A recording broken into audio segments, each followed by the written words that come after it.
Warahmatullahi wabarakatuh. Alhamdulillah, alhamdulillah rabbil alamin. Salatu wassalamu ala asyrafil mursalin sayyidina wa nabiyyina Muhammadin wa ala alihi wa sahbihi ajma'in. Wa la hawla wa la quwwata illa billahil aliyyil azim. Rabbi shrah li sadri wa yassir li amri wahlul 'uqdatam min lisani yafqahu qawli. Subhanaka la ilma lana illa ma 'allamtana innaka antal alimul hakim. Amma ba'du. Alhamdulillah, segala puja dan puji syukur kehadirat Allah Subhanahu wa taala yang pada maghrib hari ini masih terus memberikan kita semua nikmat serta karunia-Nya sehingga kita bisa sama-sama hadir di majelis yang insyaallah penuh dengan keberkahan ini. Di majelis yang di situ kita semua berkumpul hanya ingin ridha-Nya Allah Subhanahu wa taala. Selawat dan salam tentu tidak lupa kita haturkan kepada junjungan kita Nabi besar Muhammad sallallahu alaihi wasallam serta para keluarganya, para keturunannya, para ulamanya dan semua umat yang selalu senantiasa beristiqamah dalam sunnahnya ila yaumil qiyamah. Amin ya rabbal alamin. Alhamdulillah, kita sama-sama kembali melanjutkan kajian kita tentang ilmu yang berkaitan tentang tauhid, yaitu kitab Sulamut Taufiq, yang mana kita telah sampai kepada kufur secara ucapan. Sebagaimana kita sudah bahas di pertemuan lalu, orang bisa murtad keluar dari Islam karena bisa melakukan sebuah kemurtadan yang mana ini ada 3 tipe: pemikiran, perbuatan, dan ucapan. Pemikiran seperti yang sudah kita bahas, membatalkan status sahabatnya Sayyidina Abu Bakar Siddiq radhiyallahu anhu. Jadi sahabat Nabi Abu Bakar Siddiq dibilang bukan sahabat, maka itu bisa secara pemikiran bisa murtad. Begitu juga perbuatan, orang bisa murtad walaupun nggak ngomong apa-apa, tapi bisa murtad hanya dengan satu perbuatan, yaitu misalkan melakukan sebuah kesyirikan atau ikut ibadah di agama orang lain. Ibadah di agama orang lain seperti di pura, di vihara, ikut ibadah dengan tata cara agama lain, atau sujud terhadap berhala. Ini walaupun dia nggak ngomong, tapi kalau udah melakukan itu, dia sudah bisa dihukumi murtad, keluar dari agama Allah. Dan juga sekarang yang masalah ucapan, seperti kita ngomong kepada teman kita, orang Kristen, padahal dia Islam, atau kafir, Yahudi. Yahudi dalam artian Judaism, yaitu yang menyembah agama Yuda. Nah itu. Tapi kalau Yahudi dalam segi makna etnis, ini belum kafir, karena bisa jadi ada orang Yahudi tapi Islam, ada. Tapi dia etnisnya Yahudi, seperti itu.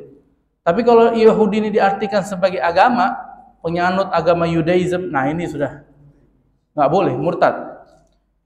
Atau kita ngomong sama orang, ya adimuddin, orang yang kagak punya agama, nah, padahal Muslim, ya itu juga nggak boleh. Seperti juga mengatakan lau amarani Allahu bikaza lam af'aluhu. Kalau Allah perintahkan saya ini, saya juga ogah melakukannya. Ini murtad nih. Jangankan ente, Allah suruh saya nggak bakal mau. Murtad itu sudah. Nah itu. Begitu juga lau sarat qiblah fi jihatin kadza ma shalaitu ilaiha. Terus misalkan juga murtad secara ucapan nih, diantaranya Kalau kiblat itu nggak ngadep Ka'bah, misalkan ngadepnya ke Afrika, misalkan nggak ke arah Mekah, maka saya ogah sholat. Kalau tiba-tiba Islam, kalau ternyata kiblat itu bisa berubah, nggak ngadep ke Ka'bah lagi, maka saya ogah sholat. Padahal kita sholat ngadep kemana saja, itu bukan pilihan kita semuanya. Kita mau bikin masjid, Pak, di Bojong, di Cilebut, di mana saja, pasti kiblatnya menuju Ka'bah. Nggak ada bikin-bikinan. Pokoknya kalau ke Ka'bah saya nggak mau. Nah ini murtad nih bisa nih. Begitu juga, lau a'atani Allah wal jannah ma dakhaltuha. Kalau Allah kasih saya surga, saya ogah masuknya. Karena menentang, ceritanya dia mau menentang Allah Subhanahu wa taala. Emangnya bisa begitu? Nah, ini murtad juga. Atau mudhiran lil 'inad fil kull. Wa ka'an yaqul law akhazani Allah bi tarki shalah ma'a ma ana fihi minal marad zalamani. Misalkan juga kalau Allah masih nyuruh saya sholat padahal saya lagi sakit, Allah telah dolim sama saya ini. Ya, padahal sholat itu kan wajib. Mau lagi sakit, mau lagi apa, sholat wajib. Tapi ketika dia mengatakan Allah ini dolim sama saya, udah tahu saya sakit, masa saya suruh sholat? Nah ini sudah bisa murtad nih. Ya.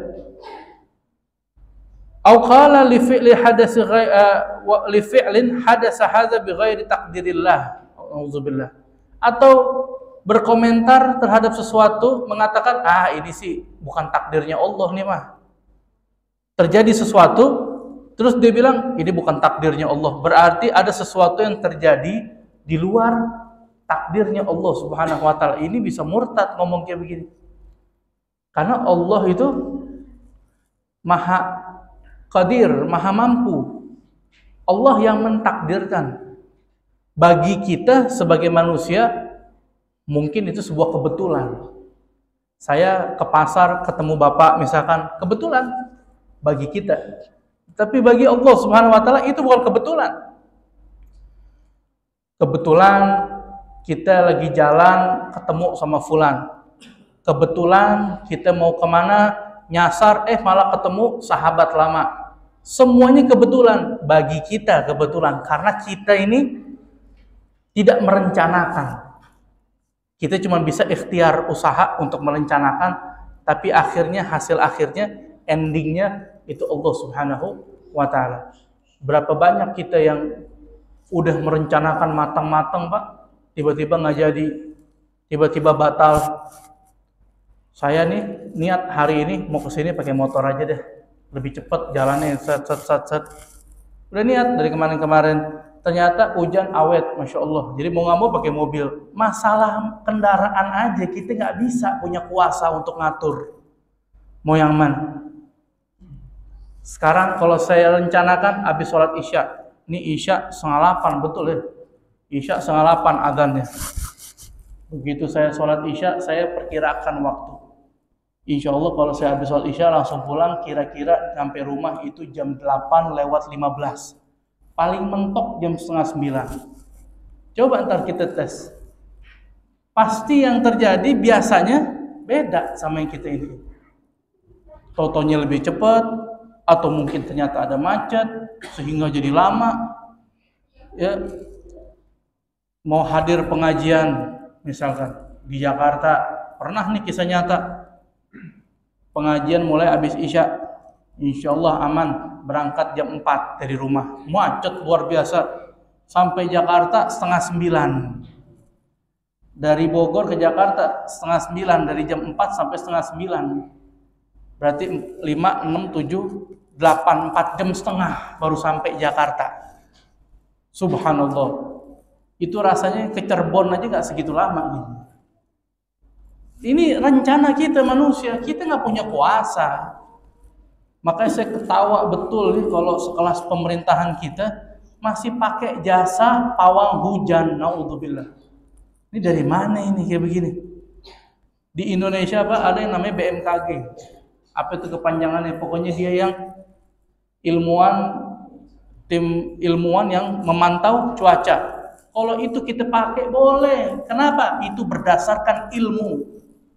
Dia punya data, dia punya satelit, dia punya radar, dia punya komputer, alatnya canggih luar biasa, dideteksi. Jakarta jam 4 sore kemungkinan akan hujan. Yang ngomong BMKG, percaya kita. Kenapa? Berdasarkan ilmu. Itu namanya prediksi. Boleh prediksi karena pakai data-data yang sudah ada. Ini ada angin dari sana ke sini. Nanti sampai sini, daerah sini hati-hati ya. Jam segini jangan keluar rumah. Ini angin lagi begini-begini. Yang ngomong BMKG boleh. Tapi kalau ngomong pawang hujan, ya ini ngaco nih. Udah gitu caranya bukan pakai cara apaan kayak begitu. Dukun ini mah.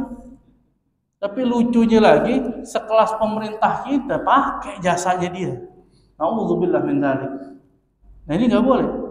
Jadi tidak ada sesuatu yang terjadi di dunia ini keluar daripada takdirnya Allah. Pasti itu sudah ditakdirkan Allah Subhanahu wa taala. Makanya kan sampai Sayyidina Ali bin Abi Thalib itu sampai mengatakan, andai aku diberikan oleh Allah Subhanahu wa taala, aku doa dan Allah kabulkan doa saya percis seperti yang saya mau, maka kata Sayyidina Ali, aku senangnya sekali karena keinginanku diijabah Allah.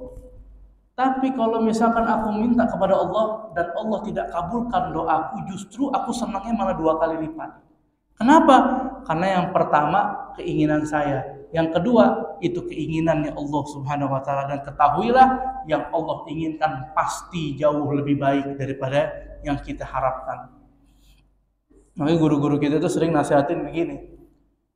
Ketika Allah mengabulkan kita punya doa, pengkabulan doa itu ada 3 tingkatan. Yang paling rendah, ini yang paling rendah nih, Allah berikan kita sesuai yang kita mau. Ya Rob, pengen punya mobil Avanza, kalau bisa tahunnya 2021 dah. Kalau 2016-15 udah susah mesinnya dan lain sebagainya.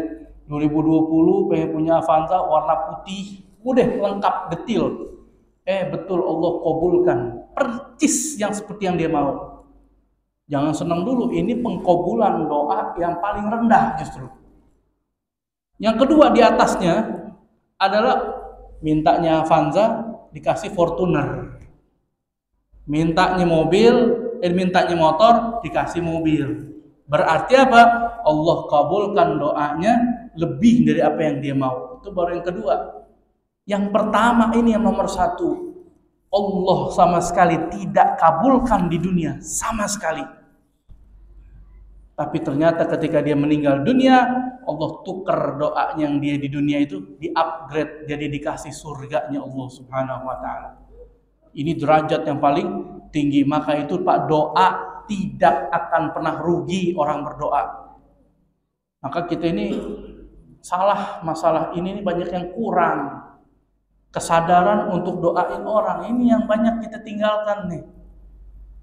Kita kalau sama pemerintah kasar banget, tapi pernah nggak kita ngeluangin waktu untuk doain mereka?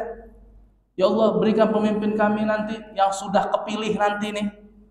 Siapapun dari 3 ini yang sudah kepilih, berikan dia hidayahmu ya Allah. Berikan dia hidayahmu ya Allah. Berikan dia keamanan. Berikan dia panjang umur. Mudahkan urusannya.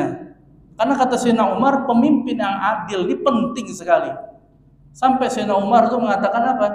Andaikan aku punya satu doa yang kabul, punya satu doa yang langsung nembus langit, sekali doa sekali langsung dikabul, maka doa itu kata Sayyidina Umar akan aku pakai untuk minta pemimpin yang adil, pemimpin yang mendapatkan hidayah dari Allah Subhanahu wa taala. Sebab pemimpin yang adil ini efeknya ke semua negeri. Bahkan berkahnya itu dirasakan oleh semua rakyatnya. Satu pemimpin adil, satu pemimpin yang tegas, maka selesai semua kemaksiatan. Saya ustadz, saya pas masuk masjid ada daftar nama-nama ustadz yang ceramah ngisi di masjid ini. Itu ustadz-ustadz nama-nama itu termasuk saya, semua dai-dai, tidak ada yang bisa merubah undang-undang Pak di negeri ini. Nggak ada yang bisa. Saya walaupun ceramah khutbah teriak-teriak tentang haramnya zina, haramnya minuman keras, tetap itu tidak akan bisa merubah. 1000 fatwa haram zina akan kalah dengan apa? Satu tanda tangan pemimpin yang adil, menutup prostitusi misalkan, menindak tegas perzinahan. Sekali tanda tangan, jalan semuanya itu yang di bawahnya. Tutup tuh semua tempat-tempat itu. Ustadz Habib nggak bisa menutup. Itu cuma bisa mentok demo, itu pun disemprot. Mentok tuh kita cuma mengirim surat. Mentok kita cuma teriak-teriak di masjid, teriak di majelis ta'lim, ada prostitusi. Kita nggak punya hukum undang-undang, mau tindak langsung nggak boleh. Kita pasti akan berteriak di masjid, di ceramah-ceramah kita. Maka semua ini, sekali lagi kita balik ke kitab ini, bahwa semua yang terjadi pasti itu di dalam takdirnya Allah Subhanahu wa Ta'ala. Karena bukan kayak kita kadang nggak pengen ini malah dapetnya itu, kayak begitu. Au law syahida indi anbiya wal malaika jamil muslimin bikadza ma qabiltuhum, masyaallah. Atau dia ngomong gini, andaikan aku ngelihat ada nabi, ada rasul, ataupun aku hidup di zamannya nabi, di zamannya rasul, maka tetap saya nggak akan mau beriman. Orang Islam ngomong kayak begitu, murtad sudah. Atau dia mengatakan la af'al kadza wa in kana sunnah. Saya nggak akan melakukan ini. Walaupun itu sunnah, saya nggak mau ikutin. Nah itu. Tapi because dia istihza, tapi dengan niat istihza. Kalau nggak niat istihza, berarti boleh. Ini walaupun sunnah, saya nggak akan ikutin. Contoh misalkan, ustadz-ustadz atau habib-habib atau dai-dai penceramah yang bininya atu. Ditanya sama orang-orang, kenapa ustadz nggak poligami? Kan kayak begitu biasanya. Emang kita ini paling dituduh, Pak. Ustadz ini paling dituduh nih, pasti bininya nggak cuma atu nih, 2, 3, 4 kayak begitu. Itu misalnya kita mengatakan, ya saya tahu itu sunnah, tapi saya tidak melakukan itu karena saya takut tidak adil dan lain sebagainya. Itu bukan dalam urusan istihza. Tapi kalau sudah istihza, mencela, mempermainkan, nah ini nggak boleh. Biar kata sunnah juga ogah saya lakukan, karena menurut saya itu praktek poligami itu praktek jahat, praktek ini, praktek itu. Oh, hati-hati. Kita boleh nggak sepakat, tapi nggak boleh sampai menyalahkan. Apalagi ini soal hukum. Soal hukum. Maka kita bilang sama kita punya istri, kalaupun kamu nggak suka, ente nggak suka dengan perbuatan poligami, jangan sampai mengharamkan, menyalahkan. Kenapa? Karena Allah katakan boleh. Kalau Allah sudah katakan boleh, berarti kita harus mendukung. Iya boleh. Urusan kita melakukan atau tidak, itu urusan ntar. Yang penting ini boleh. Jangan sampai mengharamkan. Naudzubillah. Terus juga, law kana fulan nabiyan ma amantu bihi. Misalkan ada orang nih ngomong, ini teman saya nih, biarpun dia nabi, saya nggak akan beriman sama dia. Jadi dia mengatakan, andai dia nabi nih teman saya, maka dia tidak akan pernah saya imani. Ini juga istihza terhadap agama. Gak boleh untuk dilakukan. Au aqtahu ala fata wa qala ish hadza syara. Nah loh, ada juga begitu tuh. Dikasih hukum. Nih Pak, hukumnya nih riba nih kayak begini, nggak boleh. Bapak nih kalau begini melakukan ini namanya ini rentenir Pak. Dalam segi agama ini nggak boleh ngambil riba namanya. Bapak minjemin uang ke orang 1 juta, masa minta ganti 1,5 juta? Ini setengahnya ini 500.000 ini haram, ini riba, nggak boleh. Terus dia jawab, hadza syara. Apaan sih ini syariat? Nah ngomongan kayak begitu tuh bisa murtad dia kalau dia muslim. Ada orang zina, ini kamu nih nggak boleh zina. Zina itu diharamkan dalam syariat. Apa sih syariat? Oh, hati-hati tuh. Omongan-omongan begitu tuh. Kalau orangnya masih belum. Misalkan ada ustadz ngomong begini, terus ada orang ngomong, apa sih Habib Ali itu? Habib Ali apaan sih? Nah, itu belum murtad tuh. Karena dia mengingkari sayanya. bukan syariatnya. Tapi kalau udah jelas syariat kita sampaikan, terus dia ngomong, apa sih syariat tuh? Apa sih Quran tuh? Apa sih itu hadis-hadis tuh? Bohong itu semuanya. Atau nggak sampai ngomong bohong, cuman apa sih syariat itu? Nah itu juga termasuk murtad ucapan. Na'udzubillah. Terus berdoa dengan cara yang jahat. Contohnya, laknatullah ala kulli alim. Ila kulli alam. Semoga Allah turunkan laknat ke seluruh dunia. Muridan lil istighraqi syamil li ahadil anbiya. Ya. Karena dia menginginkan untuk menenggelamkan secara sempurna di salah satu nabi. Misalkan dia nggak beriman dengan satu nabi, gara-gara nabi yang dia nggak beriman ini, dia jadi nggak suka sama dunia nih. Ini sifatnya siapa kira-kira? Yahudi nih. Yahudi itu ibaratnya nabi yang sebelumnya memang dari bangsa Yahudi nih, dari Bani Israel semua memang. Tapi gara-gara nabi terakhirnya Nabi Muhammad SAW, dan ternyata itu berbangsanya bukan Yahudi tapi bangsa Arab, mereka semua nggak mau beriman. Ya, maka mereka mengatakan itu, semoga Allah melaknat semua. Cuman gara-gara, jadi emang Yahudi nih Pak, nggak kaget kita Pak. Sekarang kita baru dengar kabar Yaman itu juga diserang sekarang sama Amerika dan sama Inggris. Gara-gara Yaman ini setiap kapal yang lewat di Laut Merah yang punya Israel itu dicegat Pak, kapalnya ditembak, dicegat, diambil kapalnya.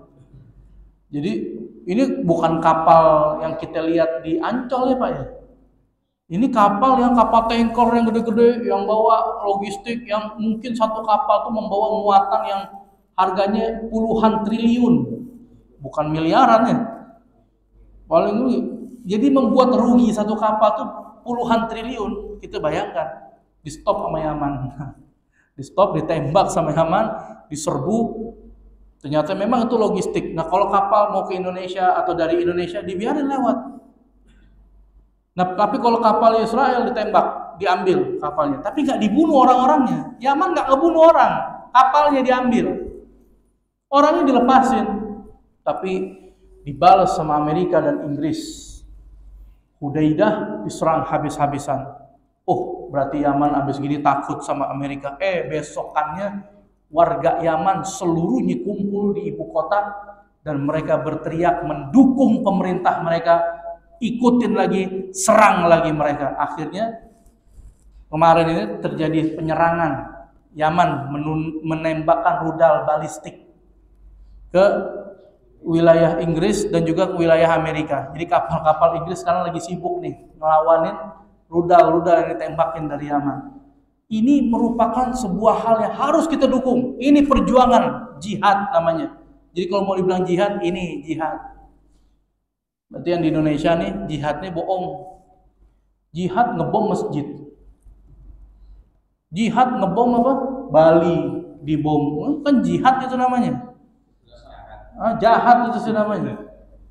Jihad kerjaannya pemerintah dikapir-kapirin. Kalau pemerintah dikritik, kritik nggak apa-apa, negeri demokrasi. Tapi kalau sampai ini negeri togut, pemerintahnya nggak mesti diikutin, harus ditumbangin, kafir, darahnya halal. Ini ada Pak pemikiran Islam yang kayak begini ada. Dan demi Allah mereka bukan mewakili Islamnya Nabi Muhammad SAW. Bohong mereka semua. Kita waktu di Yaman Pak, paling takut itu ketika perang Yaman. Ini yang perang dua negara, Arab Saudi sama Yaman. Jadi sampai kita mahasiswa Indonesia dipulangin. Tapi ketika perang itu terjadi, saya punya rektor Al Habib Abdullah Baharud nenangin kita mahasiswa. Kita nggak ada masalah. Kita cuman orang Indonesia yang lagi belajar. Sedangkan yang perang siapa? Pemerintah Yaman dengan pemerintah Arab Saudi. Selesai. Kita ada masalah sama Saudi? Tidak ada. Kita ada masalah sama Yaman? Nggak ada. Tapi yang membuat kita khawatir bukannya Saudi sama Yaman. Tapi siapa yang bikin kita khawatir? masuklah Al-Qaeda, masuklah ISIS ke Yaman ini. Dan dia merebut beberapa kota di Yaman itu. Dan kita takut saat itu sama mereka. Karena mereka itu incerannya siapa? Ya mungkin kita-kita ini incerannya nih. Apalagi diketahuan kita suka maulid habis sudah. Jadi justru kita takut sama mereka. Padahal kita mahasiswa muslim, belajar syariat, tapi malah kita takut. Jadi bohong kalau kita bilang mereka mewakili jihadnya Nabi Muhammad SAW. Dan apa yang mereka ledakan di Yaman itu? Masjid. Kapan meledakinnya Pak? Habis sholat Jumat. Imam salam, selesai, bubaran sholat Jumat. Kita bayangin bubar sholat Jumat, rame apa orang? Di pintu masuk ditaruh bom. Meledak itu bom. Na'udzubillah min dzalik. Ini bukan jihad yang diajarkan Nabi. Atau juga dia mengatakan ana bari'un minallah au min malaikah au minan nabi au minal Qur'an au min syariah au minal Islam au qala li hukmin hukima bihi minal ahkami syar'iyyah laisa hadzal hukum au la a'riful hukum mustahzi'an bi hukmillah. Atau dia mengatakan saya bebas dari Allah, saya bebas dari malaikat, saya bebas dari para nabi. Artinya semua bisa, Allah bisa ngatur semuanya, tapi nggak bisa ngatur saya. Murtad ini sudah. Atau malaikat, saya bisa bebas dari malaikat. Artinya walaupun malaikat Israel nggak akan ketemu nih sama dia kayaknya nih. Jadi dia nggak akan mati bisa jadi, karena dia meyakini bahwa saya bebas dari malaikat. Atau bebas dari ajaran Nabi. Artinya ketika Nabi Muhammad berdakwah, saya tidak punya kewajiban untuk memeluk agama Islam. Pokoknya saya bebas, saya hidup liberal, tidak ada aturan. Atau minal Quran, saya bebas dari Quran. Artinya Quran mau mengharamkan ini itu nggak ada hubungan sama saya. Na'udzubillah, ini murtad ini. Au minas syariah, atau dari syariat. Syariat ada halal, haram, boleh, fasid, halal, haram, boleh, mubah, sunnah. Syariat menghukum itu. Tapi dia mengatakan ini sih buat ente aja. Untuk Islamnya ente, bukan Islamnya saya. Saya mah bebas dari syariat. Ada nggak Pak kira-kira orang begini? Ada. Saya pernah ketemu langsung Pak sama orang kayak begini. Dia ngerasa bagi dia sholat nggak wajib. Innalillahi wa inna ilaihi raji'un. Beneran ini saya ketemu di Gresik. Ada seorang yang mengaku sholat tuh nggak wajib. Bahkan dia ngetawain saya ketika dia tahu kalau saya mahasiswa syariah, Fakultas Hukum Islam. Saya ini Fakultas Hukum Islam. Maka ditanyain sama dia, emang belajar apa di itu? Ya semuanya Pak, berkaitan sama sholat, puasa, zakat. Ngapain sholat? Sholat cukup di hati, kata dia gitu. Padahal Nabi SAW sholat tuh sampai bengkak kakinya. Padahal Nabi SAW pernah sujud, saking lamanya Nabi sujud sampai Sayyidah Aisyah menyenggol kakinya Nabi. Barulah pasti senggol, Nabi duduk. Kata Sayyidah Aisyah, ya Rasulullah, lama sekali engkau sujud, aku kira engkau meninggal dunia ya Rasulullah. Dari saking lamanya Nabi sujud. Ini Nabi Muhammad. Kalau main soal hati, kira-kira hati kita apa hati Nabi Muhammad yang bersih? Hati Nabi yang bersih. Kita bakal cacat terus hatinya. Tapi ada orang berpikiran kayak begitu. Kalau misalkan sholat cuma buat hati bersih, maka Nabi nggak akan sholat sampai segitu kakinya. Nggak ada sahabat yang sholat sampai subuh. Tamim bin Aus Ad-Dari, ini sahabat Nabi. Tahu kalau misalkan malam dia mau tidur tapi belum datang ngantuk. Kayak kita juga sama begitu kan. Dah saya mau tidur nih jam 9, jam 10, udah masuk kamar. Udah sholat isya, udah selesai semuanya, udah tinggal istirahat. Tapi biasanya udah rebaan, nggak ngantuk, mantap tuh. Kita mungkin pernah begitu, cuman beda. Yang dilakukan kita sama Tamim beda. Kalau Tamim bin Aus Ad-Dari nggak bisa tidur, karena tiba-tiba dia memikirkan panasnya api neraka. Memikirkan panasnya api neraka. Terus kita pernah mikirin panas api neraka? Oh kagak, paling pede kita mah. Nggak pernah tuh kita mikir panasnya api neraka. Padahal kalau Tamim aja takut, sahabat Nabi, yang sampai Nabi bilang gini sama Tamim, wahai Tamim, Kalau aku punya anak perempuan yang belum nikah, pasti aku nikahin sama kamu. Nabi bilang gitu sama Tamim. Sampai ketika Nabi ngomong seperti itu, ada sahabat yang dengar. Ya Rasulullah, aku punya anak gadis. Boleh nggak anak gadis aku saja aku nikahin sama Tamim? Tamim terima, Rasulullah ridho dan nikah. Jadi itu yang dilakukan ketika Tamim nggak bisa tidur. Akhirnya apa yang dilakukan? Dia berdiri, dia ambil wudu, sholat hatta yasbah, fayusalli hatta yasbah. Dia sholat sampai subuh. Jadi sholat sampai subuh. Pikiran kita mungkin gimana caranya sholat sampai subuh nih. Kita terawih aja 23 rakaat, pulang berasa tuh kaki. Ini sholat dari subuh, dari pagi, dari habis isya sampai subuh. Itu yang dilakukan sahabat Nabi Muhammad SAW. Nah kalau misalkan hati itu bikin orang nggak usah sholat, maka nggak mungkin Tamim tuh sholat sampai subuh. Ini sahabat Nabi.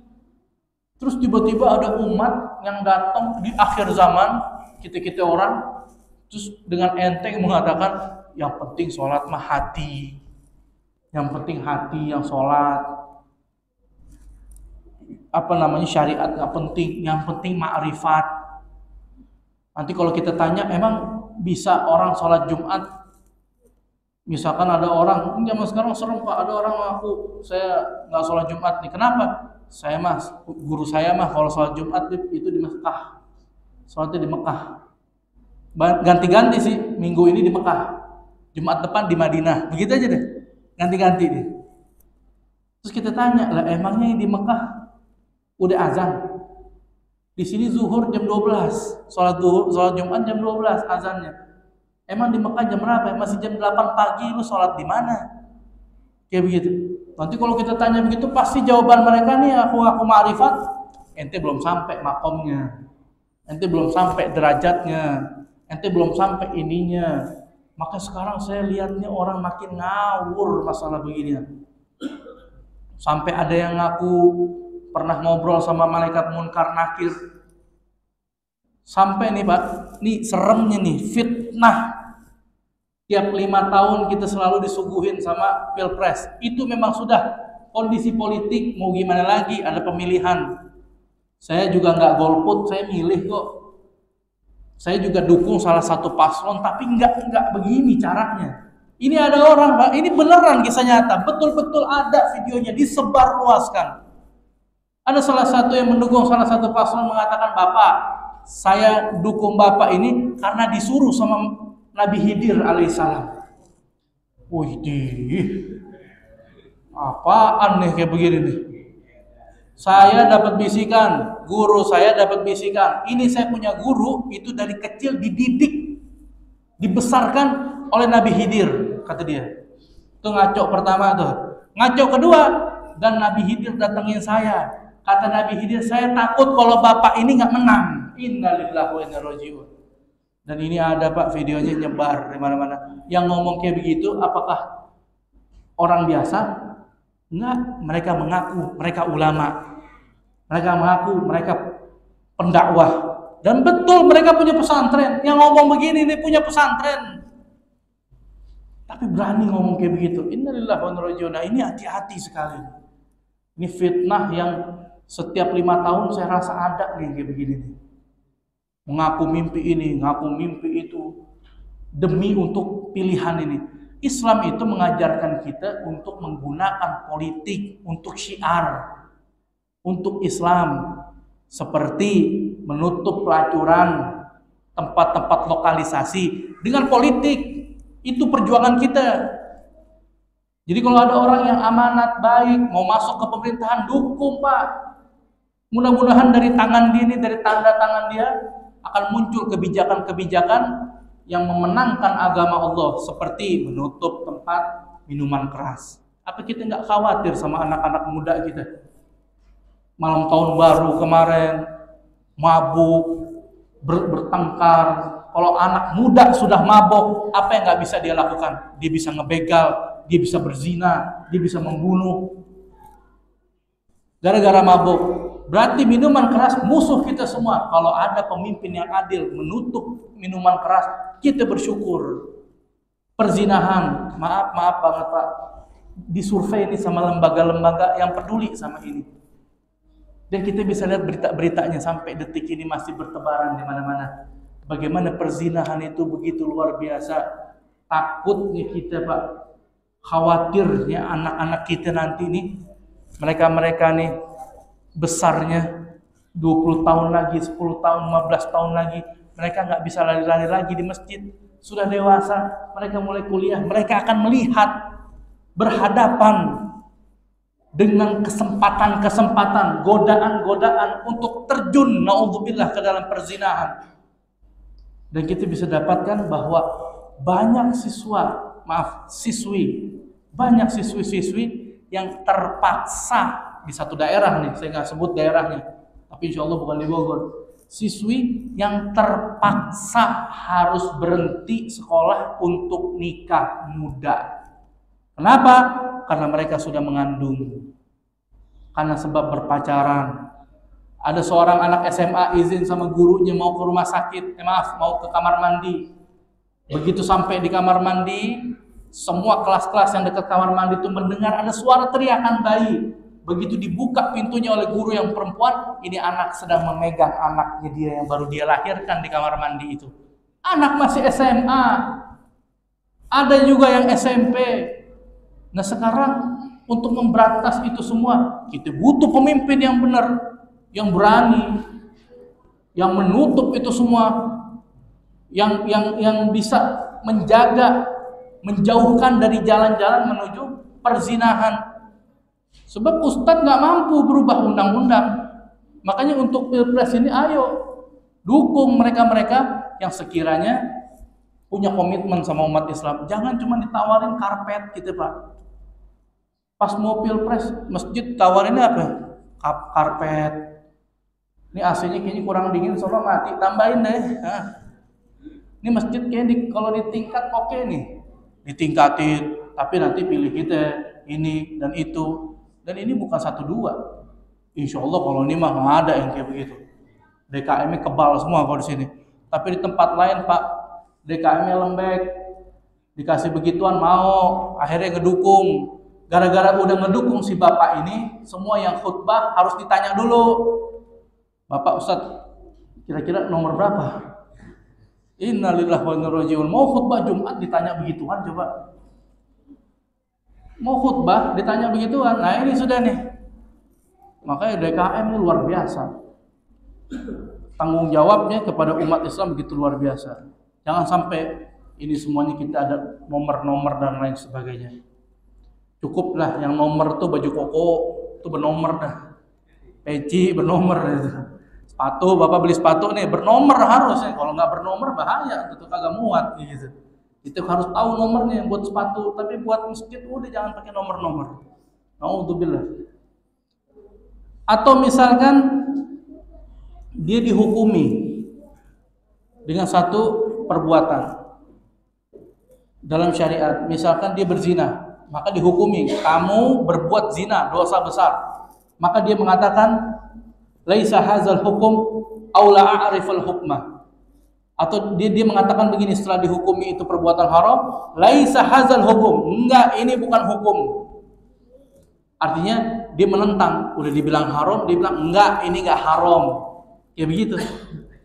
Udah dibilang mabuk itu haram, enggak, ini benar, ini boleh.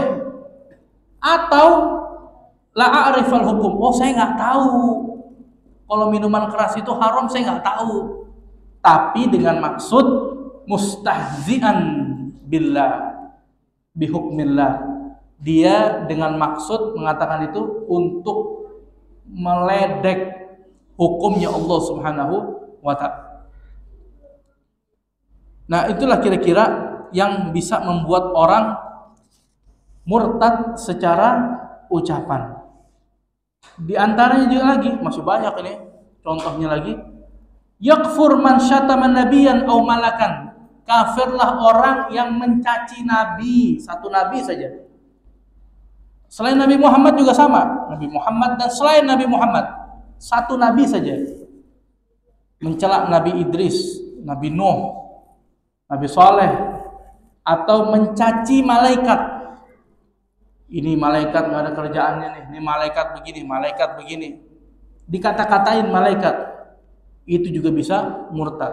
Atau dia mengatakan begini, aku nuqawadan in salaitu, atau juga dia mengatakan ma usibtu khairan munzu salaitu, saya ini gak pernah dapat nasib yang baik setelah saya sholat. Artinya apa? Sholat bikin dia sial. Dulu hidup saya enak dah, tapi pas ikutan sholat jadi sial. Ini ucapan begini nih bisa nih bikin orang murtad. Maka itu hati-hati nih demi apa? Politik, apalagi serem banget. Kalimat amin jadi diganti innalillahi wa inna ilaihi raji'un. Ini gak ada hubungannya sama begituan. Walaupun yang didukung 2, 3 tetap Pak amin kalau sholat. Ini enggak dibercandain. Sampai katanya ada orang takut bilang amin saking sayangnya sama salah satu paslon. Apa ini? Politik kok dibawa-bawa urusan agama nih. Maka di majelis jangan sampai berwarna nih, sekali lagi saya tegaskan.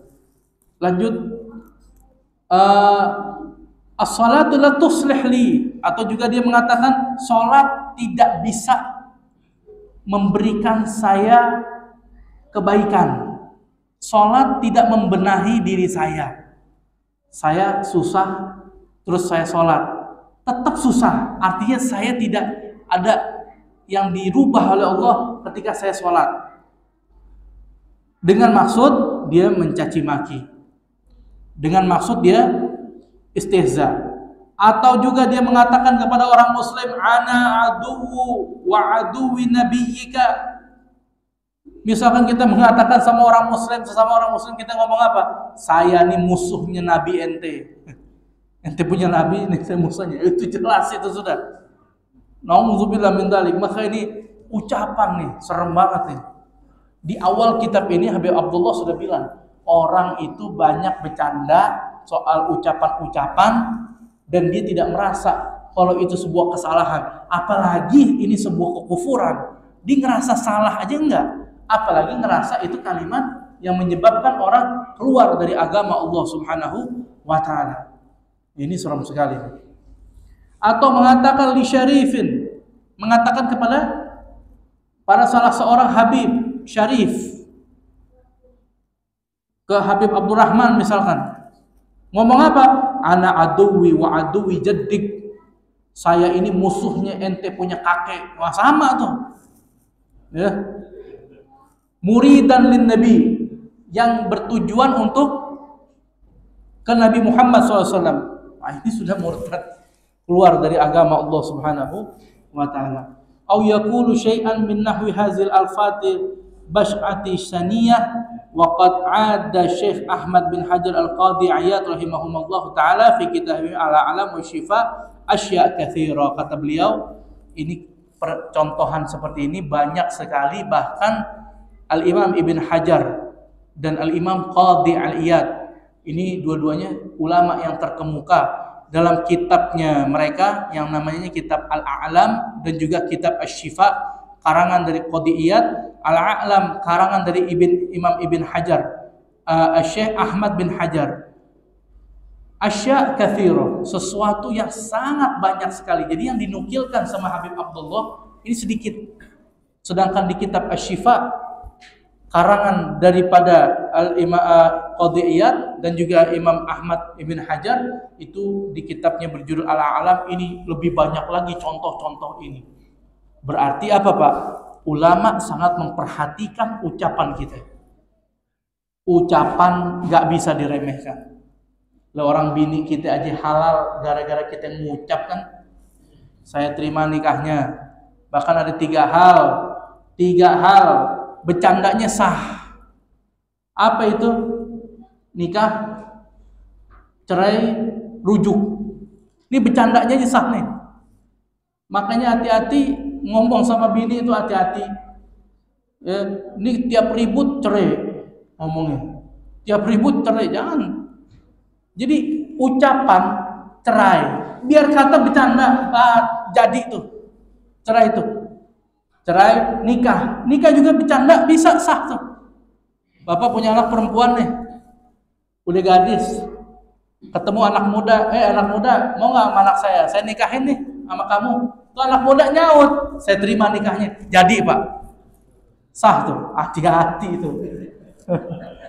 Bercanda-bercanda, mending kalau sama anak muda, repotnya kalau sama temen. Ya anak kayaknya boleh nih saya kawinin, ente mau sama anak-anak, mau anak kawinin ya. Saya terima nikahnya, jadi Pak, sah tuh pernikahan. Tuh hati-hati.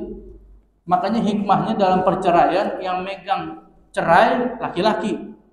Hak mencerai ada di laki-laki, bukan di pihak perempuan. Memang Allah Maha tahu perempuan lebih banyak pakai perasaan. Kalau laki-laki biasanya nggak pakai perasaan, logika, pakai pikiran dia. Kalau laki-laki mau ngambil keputusan besar seperti cerai, pasti dia mikir dulu. Kalau saya cerai, anak ada 4 nih. Nanti ribet pembagiannya bagaimana? Semarah-marahnya laki sama perempuannya, pasti kalau mau menceraikan mikirnya gitu panjang. Kalau 4 orang nanti pasti 2 ikut dia, 2 ikut saya. Nah rumah cuma 1. Nanti saya ngobrol sama ibu saya gimana, terus jelasin sama mertua gimana. Macem-macem tuh dipikirin. Tuh kalau laki, coba kalau hak talak tuh sama perempuan Pak. Oh, tiap minggu bapak cerai. Ribut dikit cerai, ribut dikit cerai, ribut dikit cerai. Kenapa? Perempuan lebih menangkan perasaan. Dan subhanallah dia punya tamu bulanan Pak, yang namanya haid. Yang mana tamu itu bisa merubah moodnya dia. Makanya Allah nggak kasih perempuan itu kepemimpinan. Dianjurkan mimpin siapa? Laki-laki.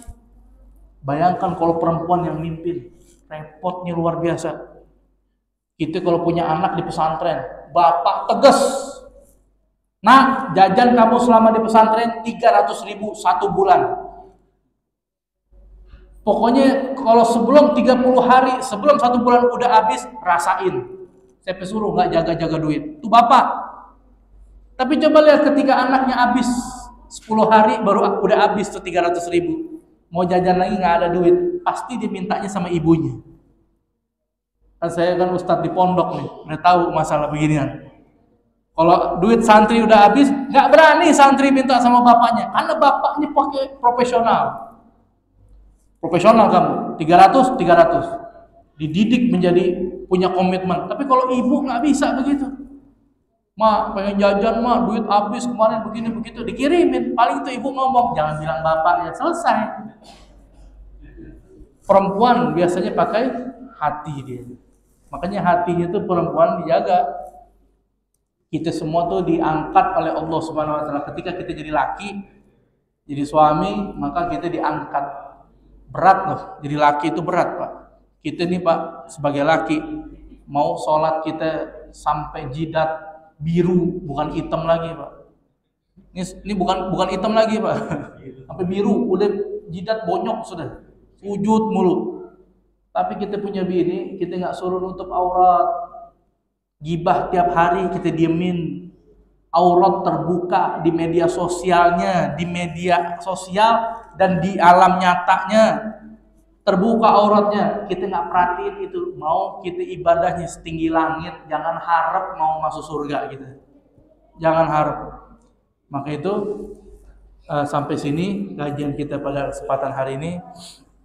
Insyaallah kita akan lanjutkan kajian kita di pertemuan yang akan datang, yaitu di pekan ke-4 insyaallah.